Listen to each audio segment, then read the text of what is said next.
결일 사칭한 계정이 꾸준히 제보되고 있습니다. 학교로도 전화도 오고요. 카톡으로도 여러분들이 정말 제가 맞냐 질문을 하고 있습니다.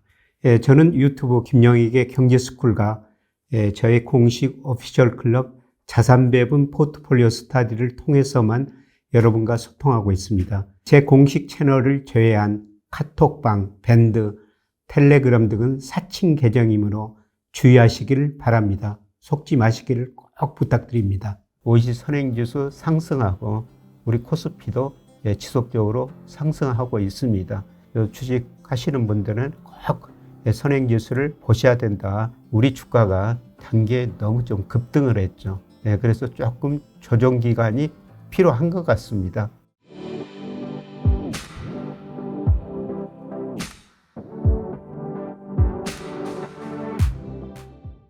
여러분 안녕하십니까? 우리 금융시장을 볼 때 여러 가지 경제 지표를 봐야 되죠. 그런데 여러분한테 제가 최소한 두 가지는 꼭 보셔야 된다 이런 말씀을 드리는데요. 하나는 일평균 수출 금액입니다. 일평균 수출 금액이 우리 코스피하고 상관계수가 0.87이나 되죠. 그 다음에 제가 여러분한테 계속 말씀드리는 것은 OECD 선행지수, 특히 우리나라 선행지수를 보자. 이런 말씀을 계속 드렸습니다. 그래서 여러분들이 OECD 선행지수를 어떻게 해석하고 주가하고 어떤 식으로 관련시킬지 이거를 오늘 한번 말씀드리도록 하겠습니다. 우선 OECD에서 회원국뿐만 아니라 주요 신흥시장, 예를 들어서 중국, 그 다음에 브라질, 인도, 인도네시아, 러시아 이런 신흥시장 선행지수를 발표합니다. 선행지수를 이렇게 작성하는 목적은요. 경기가 앞으로 좋아질 것인지 나빠질 것인지 특히 경기 전환점을 조기에 포착하기 위해서 OECD가 각국의 선행지수를 작성하는데요. 보통은 6 내지 9개월 후까지 경기를 예측할 수 있다. 이렇게 이야기를 하고 있습니다. 그 다음에 선행지수 구성 요소는요. 각국마다 좀 다릅니다. 각국의 경제지표가 약간 다를 수가 있기 때문입니다. 그러나 보통 들어가는 지표들이 제조업 신규 주문, 그 다음에 소비자 기대지수, 주가지수, 장단기 금리차, 건축허가 이런 것들이 들어가거든요. 이거는 국가별로 약간 다르고요. OECD 사이트에 들어가면 각 국가별로 구성 요소가 따로 있습니다. 이게 이제 해석은요. 그냥 OECD 선행지수가 올라가면은 앞으로 경기가 회복된다. 6 내지 9개월 앞으로 경기가 좋아질 것이다. 이게 떨어지면 경기가 나빠진다. 그리고 장기 추세가 100이에요. 이 OECD 선행지수가 100을 넘어서면은 그 나라 경제가 추세 이상으로 성장하고 있다. 그 다음에 100 이하면은 추세 이하로 성장하고 있다. 그런 의미가 되겠습니다. 그런데 가장 중요한 거는 100 이상 이하에 있던 그거는 별로 중요한 게 아니고요. 이게 올라가느냐 내려가느냐 방향이 더 중요합니다. 다양한 것에 활용될 수가 있는데요. 경기가 좋으면은 중앙은행은 금리를 인상해야 되죠. 그 다음에 경기가 나빠지면 OECD 선행지수가 하라면 중앙은행은 금리를 내려야 됩니다. 중앙은행과 통화정책도 굉장히 중요한 영향을 미치고요. 그 다음에 기업도 앞으로 경기를 예측하고 투자를 해야 되지 않겠습니까? 그래서 OECD 선행지수 증가하면은 세계 경제가 회복된다. 기업이 이거 투자를 늘릴 수도 있죠. 그리고 우리 주식시장 코스피하고 거의 같은 방향으로 움직입니다. 주식 하시는 분들은 꼭 선행지수를 보셔야 된다. 이런 말씀을 드리고 싶습니다. 물론 이거로 전적으로 경기를 판단하는 모든 지표는 아니죠. 예생적 사건도 언제든지 발생할 수가 있습니다. 발표하는 날짜를 보면요. OECD에서 매년 초에 날짜를 정해 줍니다. 7월 4일 날 6월 거까지 발표했는데요. 그런데 이 사람들이 7, 8월은 좀 쉽니다. 휴가로. 그래서 9월 4일 날 7, 8월 거를 발표해요. 그리고 10월 7일, 11월 6일, 12월 4일 이렇게 좀 발표를 합니다. 그리고 OECD 여러분이 데이터를 꼭 저는 찾아보셔가지고 분석도 한번 해보시길 바라는데요. 제가 밑에 사이트를 적어놨습니다. 여기 클릭하시면요. OECD 발표할 때마다 여기서 데이터를 업데이트 해줍니다. 그래서 오버뷰 이게 있고요. 전체적으로 OECD 선행지수가 어떻게 작성되고 있다, 언제 발표해야 된다 이런 거 있고요. 그 다음에 테이블, 이 테이블을 클릭하면은 최근에 각국의 선행지수가 나옵니다.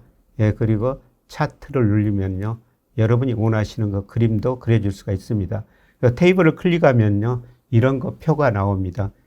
그래서 7월 4일 날 6월 선행지수까지 발표했죠. OECD 회원국 뭐 전부 발표합니다. 그래서 우리나라가 선행지수를 보면은 뭐 계속 올라가고 있죠. 5월에 100.97이었는데요. 6월에 101.08까지 우리 선행지수는 추세 이상으로 지금 올라와 있습니다. 그리고 우리뿐만 아니라 다른 나라 선행지수도 다 발표하거든요. 그리고 G7, 그 다음에 G20 선행지수를 발표합니다. 그래서 G20 가지고 세계 경기를 우리가 판단할 수가 있죠. 이에 제가 일부분만 여기서 잘라놨습니다. 이 뒷부분 보면은 중국, 그 다음에 브라질, 인도, 인도네시아, 러시아 이런 거 신흥시장 선행지수도 작성해서 발표하고 있습니다. 몇 개 데이터만 보여주고 있는데요. 여기 들어가가지고 여러분이 보고 싶은 데이터 기간을 설정할 수가 있어요. 그래서 과거 데이터가 1970년부터 쭉 있거든요. 그래서 여러분이 이 데이터를 받아가지고 OECD 선행지수 각국 경제가 어떻게 되는지 우리 경제가 어떻게 되는지 살펴볼 수가 있다는 것입니다. 제가 2000년 이후로 그 추이를 그려보니까요. 재밌는 현상이 나타납니다. 우리나라 선행지수가 G7이나 G20에 선행하고 있어요. 일부 경제학자들이 우리 경제를 세계경제 풍향계다. 그 다음에 스티븐 노치 에일대 교수는 우리 경제를 탄광 속의 카나리아다. 옛날과 강부들이 일할 때 카나리안 새를 데리고 일을 했다는 겁니다. 이 새가 유해가스를 잘 만든다는 거죠. 그래서 이 새가 비틀거리가 죽으면 유해가스가 새고 있구나. 그래서 일을 중단했다. 뭐 이런 이야기인데요.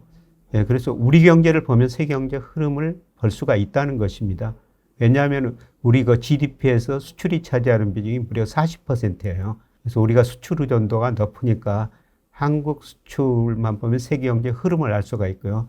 실제로 우리나라 선행지수가 G7 선행지수에 한 4개월 정도 선행합니다. 상관계수도 0.6 정도 돼가지고 이 정도 되면 약간 강한 상관관계라고 그럽니다. 그리고 G20 선행지수에도 3개월 선행해요. 그래서 우리 경제를 보면은 세계 경제를 볼 수 있다. 이런 의미가 되는 거죠. 그리고 우리가 수출을 대표적으로 나타내는 지표가 우리 코스피예요.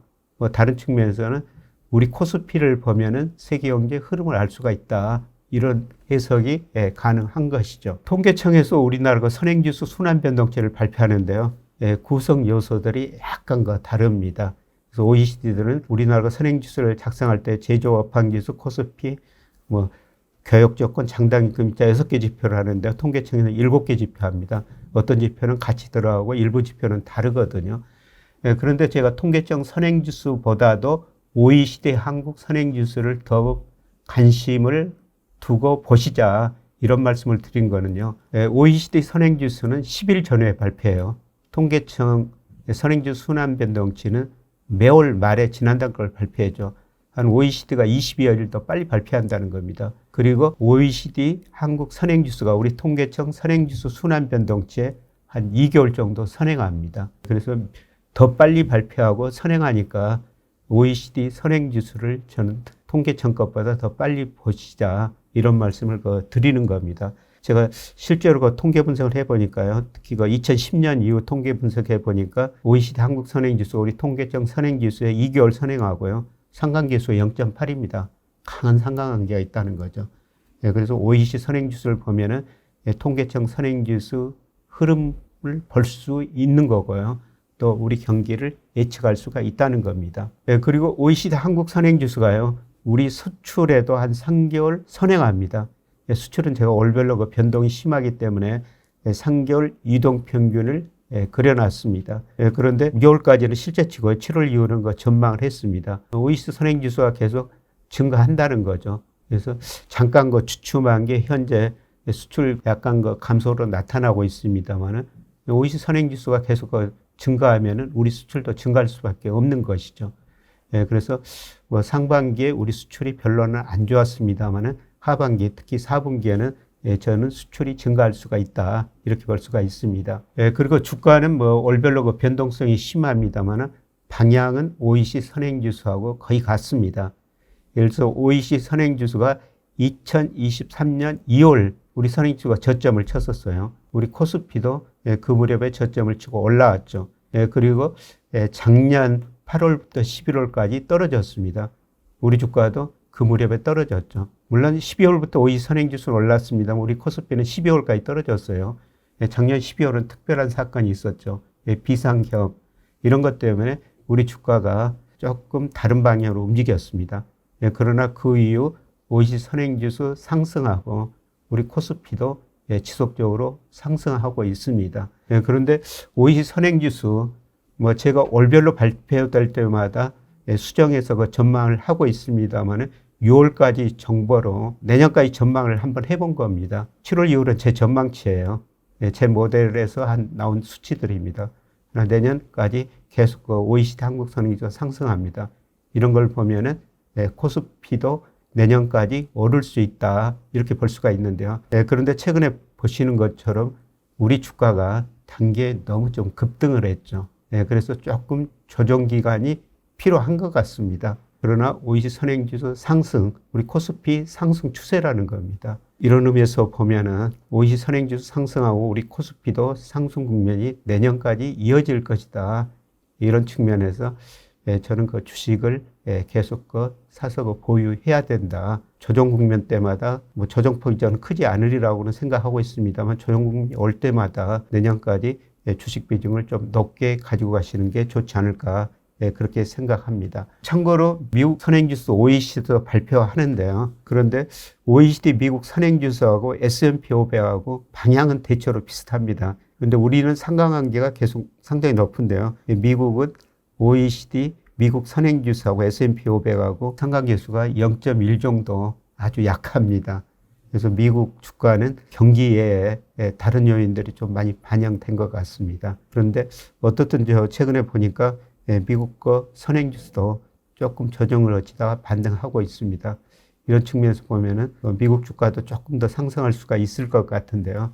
그런데 다른 측면에서 저는 뭐 미국 주가를 평가할 때 명목 GDP 가지고 평가하고요.